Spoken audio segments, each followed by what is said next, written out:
چونٹی کے نام پر اللہ نے سورت رکھ دی۔ پیچھے میں آپ کو بہت ساری سورتوں کے نام یاد کرا آیا ہوں، ایک سورہ نحل بھی ہم نے پڑھی تھی۔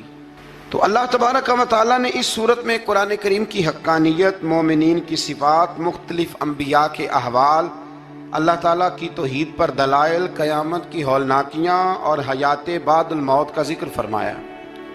اس سورت کی ابتدائی آیات میں ایک بار پھر حضرت موسیٰ علیہ السلام کے احوال اور معجزات کا بیان ہے۔ آیت نمبر 16 سے سلیمان علیہ السلام کا ذکر ہے۔ وہ داؤد علیہ السلام کے وارث تھے، بیٹے تھے، اور انہیں پرندوں کی بولیاں سکھائی گئیں۔ جنات اور انسانوں کے لشکر کا ایک فوجی ڈسپلن کے ساتھ ان کے پاس حاضر رہتے تھے۔ وہ جو ان کا لشکر تھا نا، اس میں انسان بھی تھے، جن بھی تھے، اور اس کے اندر پرندے بھی تھے۔ ان کا لشکر تھا، وہ ہمیشہ ان کے پاس رہتے تھے۔ حضرت سلیمان علیہ السلام گزر رہے تھے تو ایک مقام سے آپ گزرے جہاں چیونٹیاں بڑی کثرت کے ساتھ تھیں۔ تو ایک چیونٹی جو ان چیونٹیوں کی سردار تھی، ان چیونٹیوں کی بڑی تھی، اور مفسرین کرام نے یہ بھی لکھا ہے کہ وہ تھی بھی، ایک آنکھ اس کی کوئی نہیں تھی، ایک ٹانگ اس کی کوئی نہیں تھی، لیکن اس حال میں بھی وہ چیونٹی جو تھی وہ چیونٹیوں کی قیادت کر رہی تھی۔ تو حضرت سیدنا سلیمان علیہ السلام کا لشکر جب وہاں سے گزرا تو وہ کہنے لگی یا ایھا النمل ادخلوا مساکنکم، کہنے لگی چیونٹیوں اپنے بلوں میں گھس جاؤ، کہیں ایسا نہ ہو کہ سلیمان علیہ السلام کا لشکر بے دہانی میں، سلیمان کا لشکر توجہ نہ کرے اور تمہیں پاؤں کے نیچے مسل دے، لہذا اس طرح کرو کہ تم اپنے اپنے بلوں میں گھس جاؤ۔ حضرت سلیمان ابھی 3 میل دور تھے، تمام مفسرین نے لکھا ہے 3 میل دور تھے۔ تو وہاں سے چیونٹی بولی تو قرآن کہتا ہے کہ حضرت سلیمان اس کی بات سن کے ہنس پڑے، فتبسم ضاحکا، آپ اس کی بات سن کے ہنس پڑے کہ دیکھو یہ چیونٹی کیا کہہ رہی ہے، ذرا غور کرنا بات پر کہ حضرت سلیمان 3 میل دور فاصلے پر چیونٹی کی بات بھی سن لیتے ہیں۔ مولوی نے قرآن کی آیت پکی یاد کر لی، انا بشر مثلکم، کہتا ہے حضور نے کہا میں تمہاری طرح کا بشر ہوں، نبی ہماری طرح ہوتے ہیں جی۔ تو وہ تو 3 میل دور چیونٹی کی آواز سن لیتے تھے، اس کے کان میں چیونٹی رکھو بلا، اسے کہو کہ بتا بلا کیا کہتی ہے، کچھ بتائے گا پھر دوڑ لگا دے گا شاید، کان میں رکھو اس کو، کہو بتا چیونٹی کیا کہتی۔ اور اگر یہ لفظ نہ ہوتے قرآن کے کہ جب انہوں نے سنا تو ہنس پڑے، یہ جملے نہ ہوتے تو شاید اس کو بھی نہ مانتے، لیکن حضرت سلیمان نے سنی چیونٹی کی بات، اور اب اگلی بات کہنے لگا ہوں۔ بڑے خوبصورت لفظ لکھے ہیں مفسرین نے، فرماتے ہیں دیکھو ایک چیونٹی نے ایک جملہ بول کے، ایک چیونٹی نے ایک جملہ بول کے اپنے قبیلے کی خیر خواہی کی تو رب نے اس کا جملہ بھی قرآن میں بیان فرما دیا۔ تو جو ساری زندگی لوگوں کو جملے بول بول کے کہے رب رسول کی طرف آ جاؤ، تو اللہ قیامت میں اس کی بات کو قائم نہیں فرمائے گا۔ جو بھی کسی کی خیر خواہی کرے وہ ایک جملہ بول کے کرے، اور ہو بھی چیونٹی، تو اگر اللہ اس کا ذکر قرآن میں باقی رکھتا ہے تو میں اور آپ اگر کسی کی خیر خواہی کریں گے تو انشاءاللہ ذکر باقی رہے گا۔ شرط یہ ہے کہ کریں خیر خواہی، خیر خواہی کرو کسی کی، ایک جملہ بول کے بھی کرو، چیونٹی بھی ہو تو اللہ قرآن میں ذکر باقی فرما دیتا ہے۔ تو اللہ تبارک و تعالیٰ نے اس بات کا ذکر قرآن مجید میں فرمایا، اس پر کئی کچھ لکھا ہے۔ اسی طرح سے ایک بات اور لکھی ہے ہمارے مفسرین نے کہ حضرت سلیمان ایک دن اسی طرح نکلے، قحط پڑ گیا تھا، بارش نہیں ہوتی تھی، تو حضرت سلیمان باہر میدان میں نکلے دعا کرنے کے لیے، خشک سالی تھی۔ تو جب آپ گئے تو ایک چیونٹی اپنے پر پھیلا کے دعا مانگ رہی تھی، تو رب کریم نے فرمایا سلیمان آپ واپس چلے جائیں، بارش آ جائے گی پر آئے گی چیونٹی کی دعا پہ۔ تو حضرت سلیمان نے عرض کی مولا میں بھی تو اتنا لشکر لے کے آیا ہوں نا، تو چلو ہمیں بھی دعا کر لینے دے، تو چیونٹی کی دعا پہ برسا دینا پر دعا کر لینے دے۔ فرمایا نہیں آپ واپس جائیں، دعا نہ مانگے۔ یا اللہ کیوں؟ فرمایا چیونٹی کا دل ٹوٹ جائے گا، وہ تو کہے گی کہ یہ سلیمان کے لشکر دعا پہ پھر بارش آئی ہے، تو آپ نہ کریں تاکہ اس کے دل میں یہ بات رہے کہ نہیں میرے رب نے میری دعا پہ بارش فرمائی۔ آپ جائیں، آج بارش آئے گی پر آئے گی چیونٹی کی دعا پہ۔ تو جو چیونٹی بارش کی دعا کرے قوم کے لیے، اللہ اگر اس کا ذکر قائم رکھتا ہے تو جو اپنی قوم کے لیے ہدایت کی دعا کرے، اور کبھی کبھی گردن جھکا کے دیکھا کرو کہ دل میں رسول اللہ کی امت کا درد کتنا ہے۔ اگر کہیں حضور کی امت کا درد ہے تو پھر انشاءاللہ ذکر قیامت تک باقی رہے گا، پھر انشاءاللہ قیامت تک آنے والی نسلیں بھی آپ کا ذکر کریں گی اگر حضور کی امت کا درد سینے میں موجود ہے۔ اسی طرح سے پھر حضرت سلیمان کے لشکر میں نا ایک ہدہد نامی پرندہ بھی تھا، لشکر کا کارکن تھا، پرندہ ہدہد غائب تھا۔ تو حضرت سلیمان کہنے لگا کدھر گیا وہ ہدہد؟ نظر نہ آج آیا سخت سزا دوں گا، یہاں تو کوئی اچھی خبر لائے گا، چونکہ وہ ہدہد پرندہ جاتا تھا تو خبریں لا کے دیتا تھا، ورنہ سزا دوں گا۔ اتنی دیر میں ہدہد بھی آ گیا۔ تو یہ پرندے جو کارکن ہوتے ہیں بڑے سیانے ہوتے ہیں، کبھی بندہ ناراض ہو تو صحیح خبریں لے آتے ہیں۔ تو صحیح خبر لے کے آ گیا، آتے ہی آ کے بیٹھا تو اس نے حضرت سلیمان علیہ السلام نے کہا کہاں تھے؟ عرض کرنے لگا حضور میں ملک سبا گیا تھا، وہاں ایک عورت حکمرانی کرتی ہے، اس کا نام بلقیس ہے، بہت بڑے تخت پہ بیٹھتی ہے، 80 گز اس کا تخت لمبا ہے، 40 گز چوڑا ہے، اور شاید 80 من کے 80 ٹن اس کا وزن ہے۔ تو حضور وہ سورج کو پوچھتے ہیں۔ حضرت سلیمان نے فوراً خط لکھا، فرمایا جا کے اسے میرا خط دے دو کہ یہاں تو کلمہ پڑھ کے ہماری فرما بردار بن جائے، ورنہ تیار ہو جائے، جو اللہ کے غیر کو پوچھتے ہیں ہم ان کے خلاف جنگ کریں گے۔ وہ جب لے کے گئے نا خط، یہ حدود گیا تو وہ میٹنگ کر رہی تھی، اس کے وزیر مشیر سارے بیٹھے تھے، اس نے جا کے خط پھینک دیا ملکہ بلقیس کی جھولی میں۔ اس نے خط پڑھا تو ڈر گئی، وزیروں کو بلایا۔ حضرت سلیمان، قرآن کہتا ہے حضرت سلیمان نے کہا تھا خط پھینک کے نا تو سائڈ پہ ہو کے سننا، وہ کیا کہتا ہے، بندوں کے لیے منع ہے، پرندوں کے لیے جائز ہے۔ بندوں کے لیے منع ہے سائڈ پہ ہو کے سننا، ہاں جس کی جاسوسی کی ڈیوٹی ہو، کفر کی جاسوسی، اس بندے کے لیے بھی جائز ہے۔ تو یہاں ایک تو وہ پرندے تھے، دوسرا کفر کی جاسوسی کر رہے تھے، سائڈ پہ ہو کے سننے لگے۔ تو ملکہ بلقیس کہنے لگی اب کیا کرنا ہے، یہ خط آیا ہے۔ تو وہ کہنے لگے ہم تیار ہیں، آپ حکم کریں، ہم لڑنے کو تیار ہیں، لڑیں گے۔ وہ کہنے لگی نہیں تیزی نہ دکھاؤ، قرآن مجید کہتا ہے کہ وہ کہنے لگی جب لڑائیاں ہوتی ہیں تو شہر تباہ ہوتے ہیں، ملک کھنڈر بن جاتے ہیں، لڑائی مسئلے کا حل نہیں ہے۔ انہوں نے کہا کہ میں نبی ہوں، ایک دفعہ آزما لیتے ہیں کہ نبی ہیں کہ نہیں، معاذ اللہ آزما لیتے ہیں۔ کہا کیسے؟ کہنے لگی تحفے تائے بیچتے ہیں، اگر مال پر دل للچا گیا تو پھر نبی نہیں بادشاہ ہے، اور اگر مال پر دل للچایا نہ تو پھر اللہ کے کامل بندے۔ یہ فرق اس نے اس وقت بیان کیا۔ اس نے 500 کنیزیں، 500 غلام، بڑے شاندار لباس پہنا کے، 500 گھوڑا بڑا تگڑا، اس کے اوپر مال و اسباب رکھ کے تیاری کرا کے حضرت سلیمان کی طرف بھیجا۔ ہدہد پہلے سے خبر لے کے آ گیا، حضور اس نے یہ پروگرام بنایا ہے۔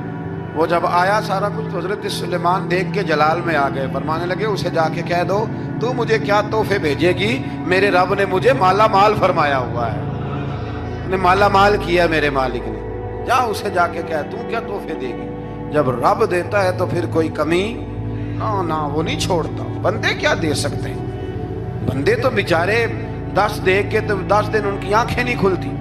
فرمایا جو اللہ نے جو دیا ہے کیا بات ہے اس کے دینے کی، تو فرمایا اسے کہو یا فرما بردار ہو کے آ جائے یا جنگ کے لیے تیار ہو جائے، ہم اسے اس کے شہر سے ذلیل کر کے نکال دیں گے۔ اس نے جا کے جب پیغام دیا تو اور ان لوگوں نے بھی آ کے بتایا کہ وہاں تو ہم عجیب منظر دیکھ کے آئے ہیں کہ جانور بھی ہاتھ باندھے کھڑے ہیں، وہاں تو جنات، سرکش جنات کھڑے ہیں، وہ بادشاہ نہیں وہ نبی ہیں، وہ جو 500 غلام اور 500 کنیزیں گئی تھی، حوال سنایا آ کے۔ تو ملکہ بلقیس نے پھر خط لکھا کہ میں فرما بردار ہو کے آ رہی ہوں، معنی کیا ہے میں کلمہ پڑھنے کے لیے آ رہی ہوں۔ تو حضرت سلیمان نے کہا بھئی اب اس طرح کرو، ذرا فرش بچھاؤ۔ انہوں نے فرش بچھایا، اس طرح کا کہ اوپر فرش تھا، نیچے مچھلیاں تیر رہی، لگ رہا تھا دریا ہے، ڈیوٹی لگا دی، جنات نے بچھا دیا۔ ادھر حضرت سیدنا سلیمان فرمانے لگے اب چونکہ مان کے آ رہی ہے تو اسے اپنی نبوت کی علامتیں بھی دکھانی ہیں۔ اس نے تخت بڑا شاندار بنوایا تھا، اور خواتین میں جو عادتیں خواتین والی ہوتی ہیں وہ جاتی نہیں، وہ 7 کمروں میں نا پیچھے اپنا تخت رکھ کے تو 7 دروازے بند کر کے آئے۔ اس زمانے میں ایک رواج تھا، وہ زلیخا نے بھی 7 دروازے مکفل کے ایک رواج تھا۔ ایک کمرہ، پھر کمرے کے پیچھے کمرہ، پھر اس کے پیچھے کمرہ، پھر اس کے پیچھے کمرہ، اور اس کو بڑے موٹے تالے لگائے جاتے تھے، اور فلسفہ یہ تھا کہ ایک تالا توڑے گا کوئی تو جب تک سپاہی آ جائیں گے، اور اگر اس کے توڑنے تک نہ آئے تو دوسرے کے توڑنے تک آ جائیں گے، اور اس کے توڑنے تک نہ آئے تو ساتویں تک تو آئے جائیں گے۔ یہ ان لوگوں کا نفسیاتی معاملہ تھا، سوچ تھی۔ 7 کمروں میں مکفل کر کے وہ نکلی تو حضرت سلیمان علیہ السلام کہنے لگے بھئی مجھے اس کا تخت چاہیے اس کے آنے سے پہلے، اس کے آنے سے۔ اس واقعے کی کیا ضرورت تھی قرآن پاک میں؟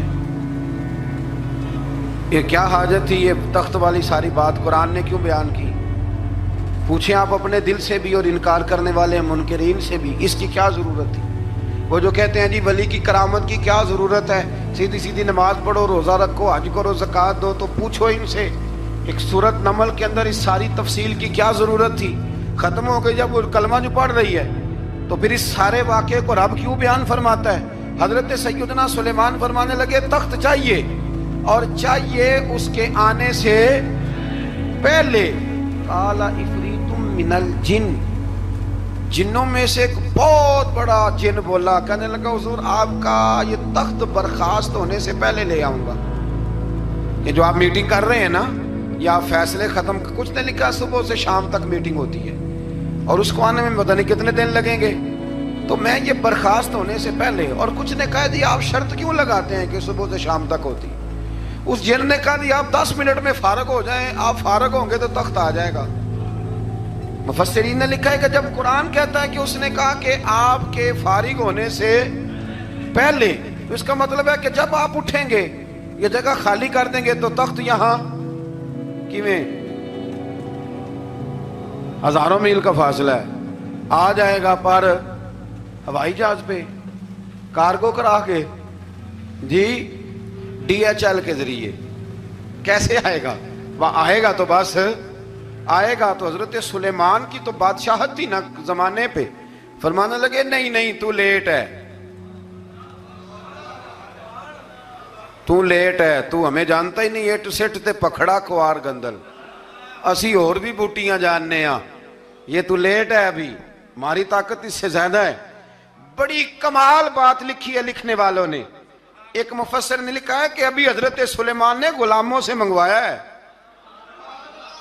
اپنی بات کوئی نہیں کی، یہ حال ہے ان کے غلاموں کا، تو سردار کا عالم کیا ہوگا؟ حضرت سلیمان کہنے لگے بھی جلدی جائیے۔ قال الذی عنده علم من الکتاب انا آتیک بہ قبل ان یرتد الیک طرفک، تو اٹھا ان میں سے وہ جس کے پاس کتاب میں سے علم تھا، ساری کتاب کا بھی نہیں، علم من الکتاب، کتاب، وہ اٹھے جن کے پاس کتاب میں سے علم تھا، تو وہ اٹھ کے کہنے لگے حضور میں لے آؤں گا، کب؟ آپ کے آنکھ جھپکنے سے، نہیں آنکھ جھپکنے سے، بندہ تھا جن تھا، جن کی تو بات مانی نہیں انہوں نے، کیا کہا؟ آنکھ جھپکنے سے، میں آنکھ جھپکنے سے پہلے لے آؤں گا۔ تو حضرت سلیمان کہنے لگے تو ٹھیک ہے چل لا پھر، لا پھر۔ آنکھ جھپکنے سے بڑے ہی نہیں، پھر غصہ نہیں آتا ان پہ، پھر غصہ نہیں آتا۔ میرے شیخ کامل، مرشد اکمل، شیخ بحر و بار، حضور غوث پاک جیلانی، حضرت غوث اعظم یوں کر کے شاگردوں کو، مریدوں کو سبق پڑھا رہے تھے، پڑھاتے پڑھاتے ہاتھ آگے کیا، اور جب ہاتھ واپس آیا تو بھیگ گیا تھا سارا۔ تو شاگرد کہنے لگے حضور یہ کیا ہے؟ فرمایا تمہیں نہیں سمجھ آئے گی، چھوڑو تمہارے والی بات نہیں، ہاں خاصاں دی گل آما آگے نہیں مناسب کر دی، رہنے دو تم۔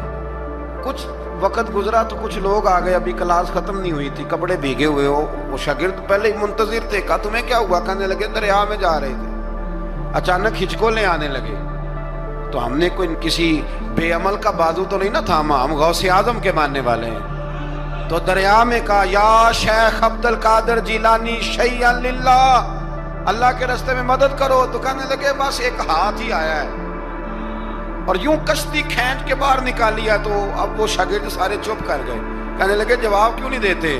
انہوں نے کہا تم نے ہاتھ دیکھا ہے پہنچتا ہوا، اور ہم نے ہاتھ دیکھا یہاں سے جاتا ہوا۔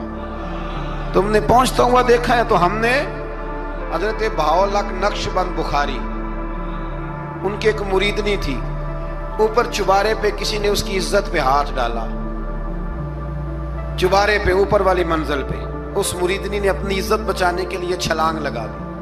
جب وہ نیچے گر رہی تھی تو حضرت بہاؤالحق نقشبند بخاری پہنچ گئے، نیچے کوئی ایسا بندوبست کر دیا، کوئی چارپائی بچھا دی، کوئی ایسا جس پہ وہ آ کے آرام سے گری اور بچ گئی۔ حضرت صاحب کی طرف دیکھ کے کہنے لگی حضور آپ کب آئے؟ فرمانے لگے پتر جب تو چبارے سے چلی تھی تب میں بخارے سے چلا تھا، جب تو چبارے سے چلی تھی نا تب میں بخارے سے چلا تھا، اور تیرے نیچے آنے تک میں بھی پہنچ گیا ہوں۔ میں بھی مالی دا کم راکھی کرنا، پل کچے ہون یا پکے، اے پیر مریداں دے سر تے ہی رہندا ہے، اے جھوٹے ہون یا سچے، یہ پکی غلامی کریں یا کچی کریں، پیر کی بھی مجبوری ہوتی ہے، کیا کریں، پیر مریداں دے سر تے ہی رہندا ہے، اے جھوٹے ہون یا سچے، کیا کیا جا سکتا ہے؟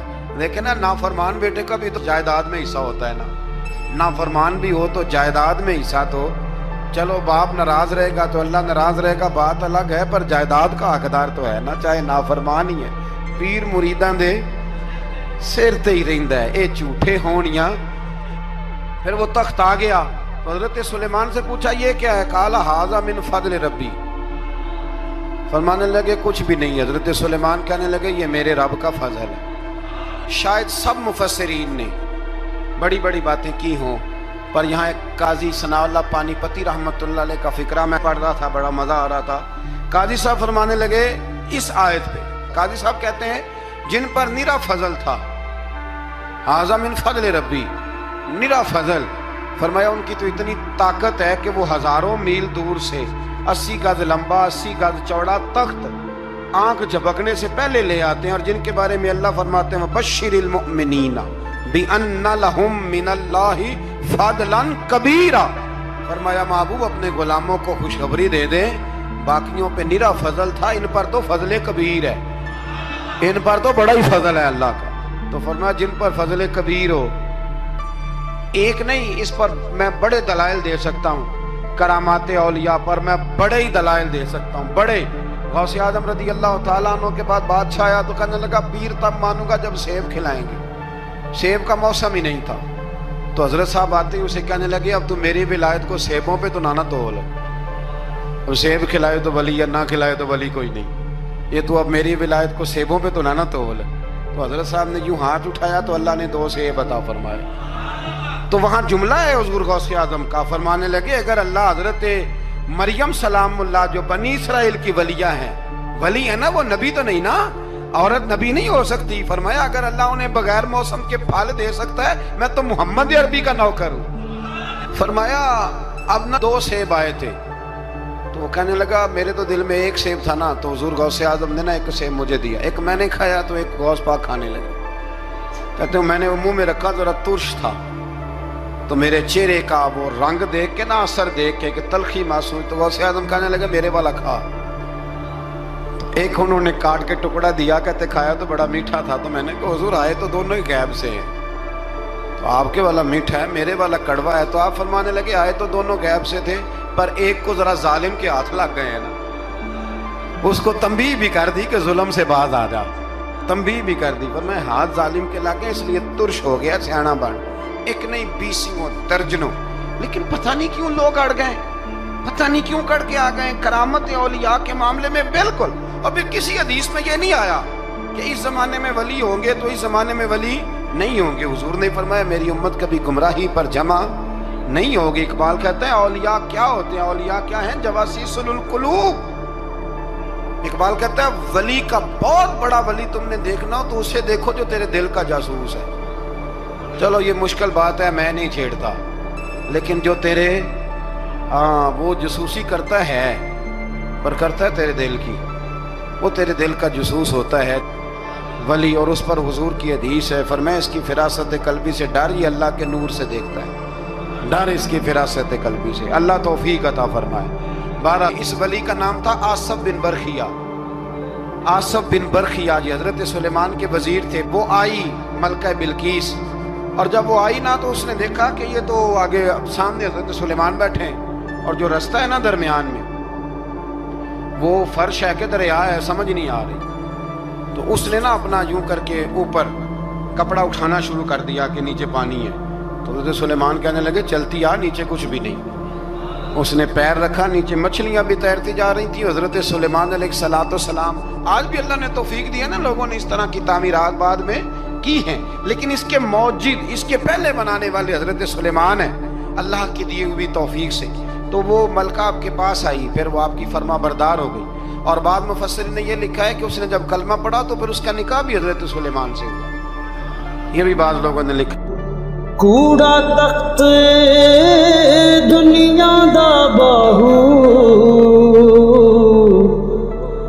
فکر سچی بادشاہی ہو،